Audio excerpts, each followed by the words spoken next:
Erica, You're leaving? Right now, this minute? well, Dell has the truck all packed up. You read my letter? Yes. I wrote it fast. I just wanted to apologize so I could move away and start over. Are you angry? I have a lot of feelings about you, Kendall. And yes, anger is certainly one of them. But there are things that you said in that letter that I would like to respond to. You want to talk? Can we?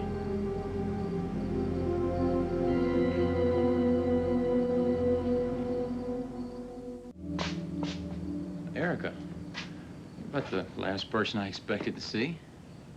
We can keep this very brief. Erica read my letter and wants to talk. Well, I haven't returned the room key yet. Why don't you go inside? I'll wait out here.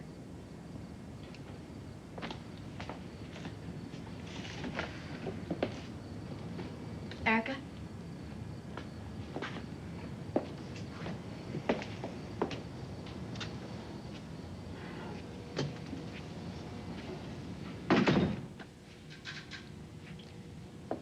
So this is your room? Tried to brighten it up, but... You don't have a kitchen. Well, I'm not much of a cook. Hot plate's about my speed. Besides, rent's cheap. Well, it can't have been easy. Wasn't. But I earned it. I deserved it. Who wrote that letter? You or Dell? I wrote it. Dell never even saw it. And I meant every word. Not that you have any reason to believe me. Well, that's why when Tad gave it to me, I tore it in half. Just in half, Kendall, not in tiny little pieces that could never be put back together again. Because something in my heart just told me I should read it. And? And at first I chalked it up to blatant manipulation. And then I thought maybe, buried deep, hidden under all those layers of anger and hostility that you have, maybe you have a heart too. Thank you. Either that or you're a good writer. I should have said those things sooner. Wish I'd done everything differently, but I didn't. And there's no one that I can blame for that but myself. I guess I'm a coward for waiting till I leave town to tell you. No, you're not a coward. I'm not asking you to forget what I did. I would never ask that. But I truly am sorry. And maybe one day you'll be able to forgive me. At least I hope so, anyway. Kendall, listen to me. I don't think that we're ever going to really feel comfortable with each other or be close. But of course I accept your apology, and of course I can forgive you.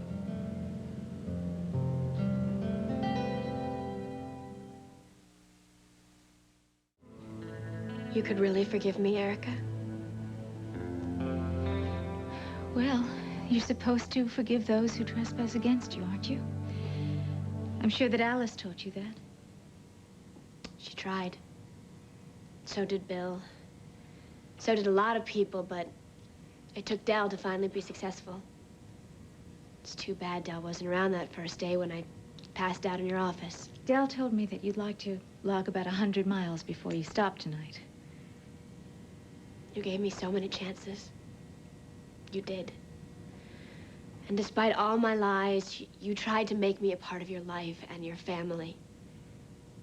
But nothing was ever enough for me. I was so stupid.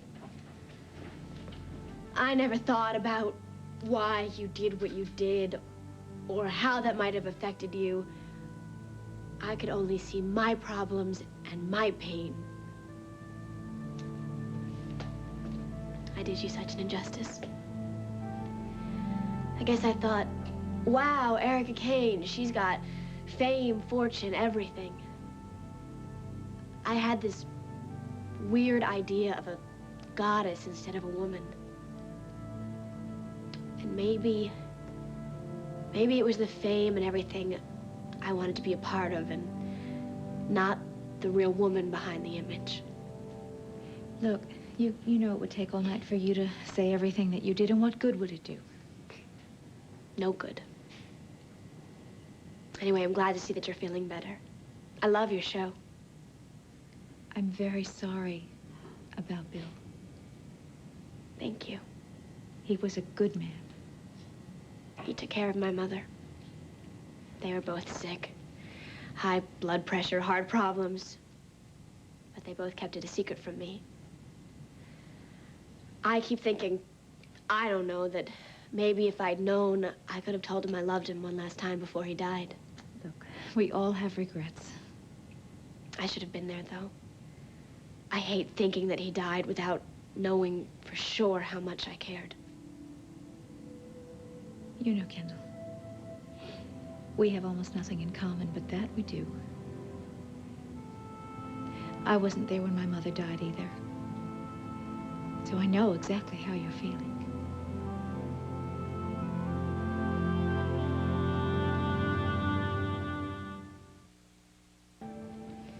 There's something so final about the death of a parent.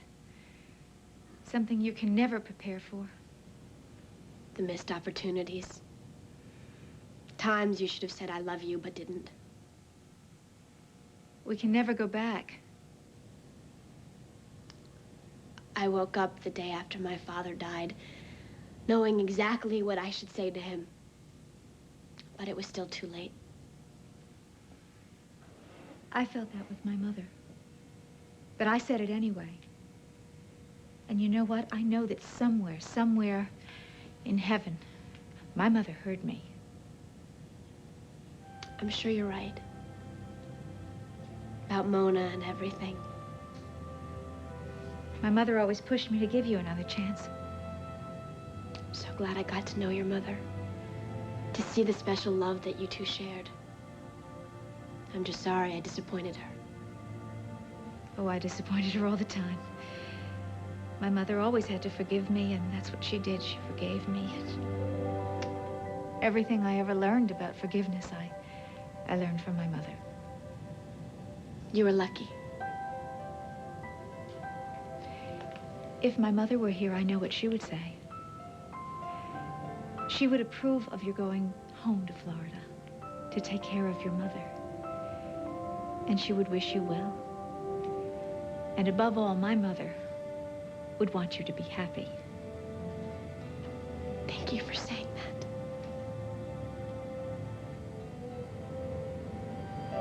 3 generations of Kane women. Isn't that remarkable? Yes, isn't it? Kendall, before I go, there's something I'd like you to have. Something that belonged to my mother. Something I really know that she would want you to have.